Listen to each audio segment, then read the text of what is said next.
Price Lord. எல்லாருக்கும் சோத்திரம். பிரியமானவர்களே, எபேசியர் 5ஆம் அதிகாரத்தில் நம்ம பார்க்குறோம். நாளையில் என்ன பார்க்குறோம் அப்படின்னு பார்த்தீங்கன்னா, சித்தத்தை அறிந்து கொள்ள வேண்டும். கர்த்தருடைய பிள்ளைகள் மாத்திரம்தானா அப்படின்னு கேட்டிங்கன்னா இல்லை இல்லை இல்லை இல்லை இல்லை எல்லாரும் கேட்டாலும் அவர் என்ன பண்ணுவார், சொல்லுவார், என் தகப்பனே, நானே இந்த கம்பெனி வேலைக்கு போவா, இந்த பையனை திருமணம் பண்ணவா, இந்த மகளை திருமணம் பண்ணலாமா, நான் வீடு கட்டுவேனா, வீடு கட்டி முடிப்பேனா, எனக்கு நல்ல வேலை கிடைக்குமா அப்படின்னு சொல்லி கேட்குற யாவருக்கும் செய்வார். ஏன் அப்படி நான் அவ்வளோ ஒரு ஆணித்தனமாக சொல்கிறேன் அப்படின்னு பார்த்தீங்கன்னா, நான் ஞானஸ்நானம் எடுக்கிறதுக்கு முன்னாடியே நிறைய ஆலோசனைகளே எனக்கு ஆண்டவர் கொடுத்துருக்குறார். நிறைய அது எனக்கு ரொம்ப ஆச்சரியமாக இருக்குது. சித்தத்தை அறிந்து கொள்ள வேண்டும். நான் ஒன்று சொல்லி ஒரு உலகப்பிரகாரமானது சொல்லி நான் ஊழியத்தை குறித்து உங்களுக்கு சொல்கிறேன். அது உங்களுக்கு ரொம்ப பிரயோஜனமாக இருக்கும்.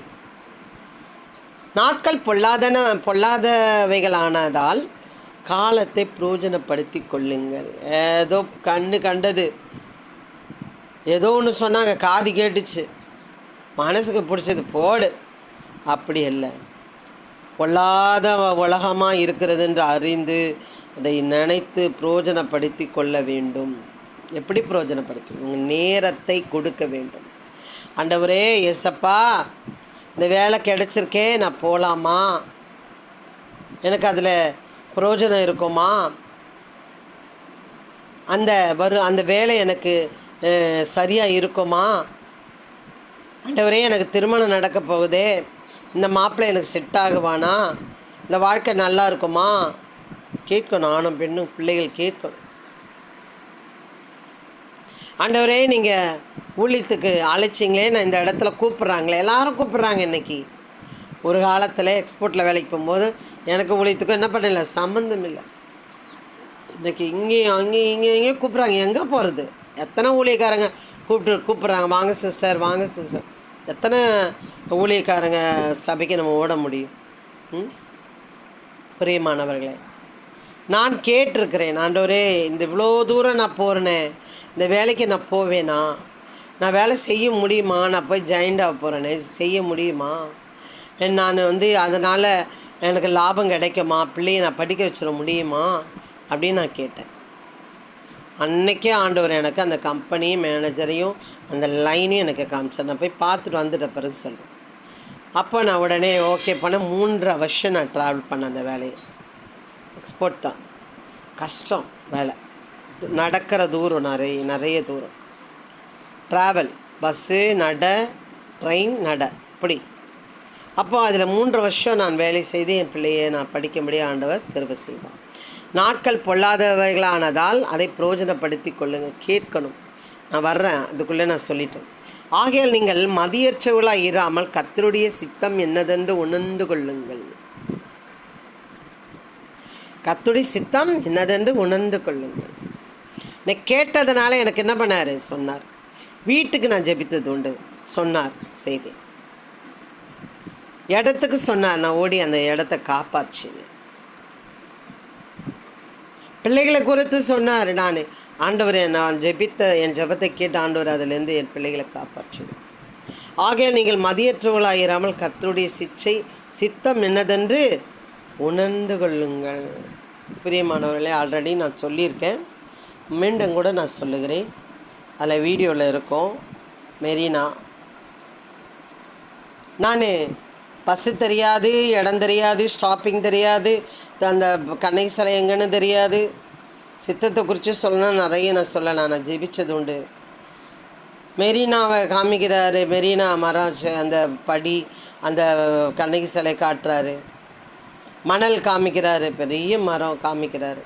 நீ போக வேண்டிய தூரம் தொலைதூரம், உனக்கு 2 வாலிப பிள்ளைகளை தருவேன்.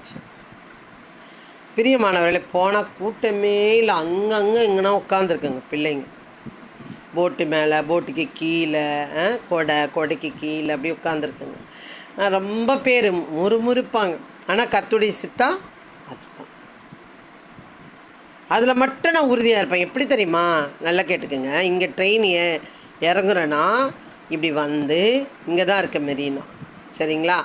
இங்கே இறங்கி நாங்கள் நடந்து வந்து 2 ரோடை கிராஸ் பண்ணி இப்படியே வந்து இங்கே தான் அந்த கண்ணகி சிலை இருக்கும். இவ்வளோ தூரம் நாங்கள் நடக்கணும், கிட்டத்தட்ட ஒரு 1/2 கிலோமீட்டர் நடக்கணும். நடந்து வந்து அப்படியே ஊழியம் செஞ்சுட்டு அப்படியே ரவுண்ட் பண்ணி திருப்பி இந்த ரயில்வே ஸ்டேஷனுக்கு நாங்கள் வரோம்.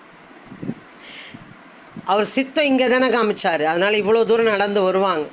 சகோதரி ஆண்டவர் ஆசீர்வதிக்கட்டும், அவங்க பேர் ரூத். ஜெபம் பண்ணிக்கோங்க, உடம்பு சரியில்லை.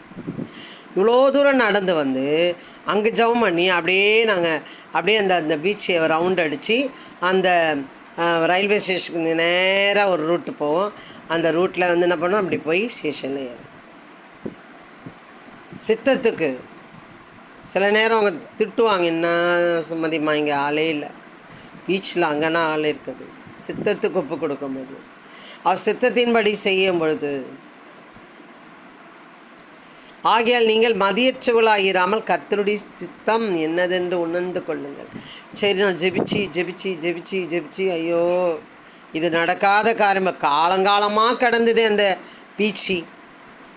இப்போ போயா கூட்டம் வரப்போகுது, ஆனால் ஆண்டவர் சொல்கிறாரே அப்படின்னு சொல்லி போனேன். ஆனால் திடீர்னு என்ன பண்ணார், போன ஆட்சியில் மிக அருமையான ஒரு விளையாட்டு போட்டியும் அந்த போட்டி இந்த போட்டி அது இதுன்னு வச்ச உடனே கடைகள் ஏராளமாகிடுச்சு, கூட்டம் ஏராளமாக வர ஆரம்பிச்சு, பிள்ளைகள் விளையாட்டு பொருள்கள் விற்க ஆரம்பிச்சிச்சு.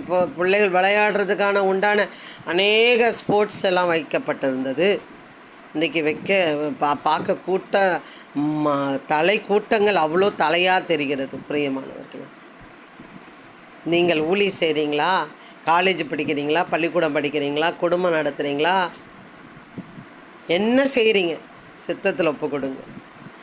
ஆரம்ப அற்பமாக தான் இருக்கும், முடி சம்பூர்ணமாக இருக்கும். பிரியமானவர்களே, அதை நான் இன்றைக்கு மாறத்தட்டி சொல்லிக்க முடியும். அன்றைக்கி பைத்தியக்காரி மாதிரி அப்படியான்னு கூட கேட்காதவங்க நிறைய பேர் இருந்தாங்க. பிரியமானவர்களே, நாங்கள் ஜெபித்த ஜபங்களுக்கு வீடு அந்த கடைகளெல்லாம், நிறைய கடைகள் எல்லாம் நாங்கள் ஜெபித்தது உண்டு. அதை அப்படியே ஆண்டவர் ஆஸ்வதிச்சிருக்கிறார், அப்படியே ஆஸ்வதிச்சிருக்கிறார். ஒரு ஃப்ரெண்டு, அவங்க என் சகோதரி, அப்படி தான் சொல்லணும். அவங்க வந்து உண்மையிலே நல்ல ஃப்ரெண்டாக கடவுள் கொடுத்ததுனால தான் நான் அங்கே போய் யாருமே வந்தாலும் வரலான்னா நாங்கள் நின்று ட்ராக்ஸ் மினிஸ்ட்ரி பண்ணும்படி ஆண்டவர் கருப்பை செய்திருக்காரு. யார் தான் என்ன கேட்டாண்ணா, பிடிச்சா வாங்கினா எல்லாம் போங்கண்ணா அப்படி சொல்லலாம். அவங்க பேர் வாணி. சோமன்னிக்கிங்க. பிரியமானவர்களே, பாருங்கள், இன்றைக்கி அவ்வளோ கூட்டம். சித்தத்துக்கு நம்ம என்ன பண்ணணும், கீழ்ப்படியும். கர்த்தருடைய சித்தம் என்னதுன்னு உணர்ந்து கொள்ளுங்கள். நான் அப்போ அக்கா வியாபாரமே அவ்வளோக்கான்னு சொல்லுவோம். நாங்கள் ஜெபம் பண்ணுவோன்னு சரியான கூட்டம் வரும். இது ஒரு வாட்டி 2 வாட்டி இல்லை, நிறைய டைம் கண்டிப்பாக அவங்களும் அந்த வீடியோ பார்ப்பாங்க. அவங்க நிறைய கூட்டம் பேர் வாங்குவாங்க. அக்கா இப்போ தாங்க நிறைய கூட்டம் வந்திருக்காங்க. ஒரு நாள் அவங்க அக்கா, அந்த வாணியோட அக்கா சொல்கிறாங்க, அந்த அம்மாவை கிளம்புது போவானு சொன்னாங்க, இன்னொரு 1/2 மணி நேரம் இருக்க சொல்ல. நம்ம வியாபாரத்துக்காக அக்கா போகக்கூடாதா, அக்கா எவ்வளோ தூரம் போகணும் அப்படின்னு சொல்லி அவங்க திட்டினாங்க, என் ஃப்ரெண்டு வாணி. பிரியமானவர்களே, எவ்வளோ கர்த்தருடைய சித்தத்தில் நம்ம ஒப்பு கொடுக்கும்போது ஆண்டவர் எவ்வளோ வல்லமையை பயன்படுத்துகிறார் என்று பாருங்கள். இப்படி நிறைய காரியங்களே அந்த இடத்துல சாட்சிகளை நிறைய நாங்கள் கேட்டு இருக்கிறோம். பிரியமான நீங்கள் ஒருவேளை நான் கர்த்தருடைய பிள்ளையே இல்லையே, நான் ஞானஸ்தானம் எடுக்கலையே, நோ, அவர் எல்லாருக்கும் தகப்பன். நீங்கள் எதுவாக இருந்தாலும் சித்தத்துக்கு ஒப்பு கொடுத்து ஜெபம் பண்ணுங்கள். திருமணமாகட்டும், வேலையாகட்டும், அது ஊழியமாகட்டும், கர்த்தர் சித்தத்தை நீங்கள் உணர்ந்து செயல்படும் பொழுது கண்டிப்பாக கர்த்தர் உங்களை வெற்றி செய்ய வல்லவராக இருக்கிறார். உணர வேண்டும். திருமணம் ஒரு நாள் கூத்து அல்ல, அது காலம்புறா வாழ்கிற வாழ்க்கை. ஜெபம் பண்ணுங்க. ஆண் பிள்ளை பெண் பிள்ளையை தயவு செய்து ஜெபம் பண்ணுங்க. உங்களுக்கு கண்ணுக்கு பிடிச்சிருக்கலாம், நோ, ஜெபம் பண்ணுங்க. மிக அழகாக தெளிவான்னு சொல்லுவான், மிக அழகாக தெளிவாக சொல்லுவான். கர்த்தர் உங்களுக்காக தன் ரத்தத்தை சிந்தி சிலுவை சுமந்தார். பிரியமானவர்களே, உங்களை மதியற்றவர்களாக விடுவதற்காக அவர் அல்ல, நீங்கள் மதியற்றவர்களாக இருப்பதற்காக அல்ல.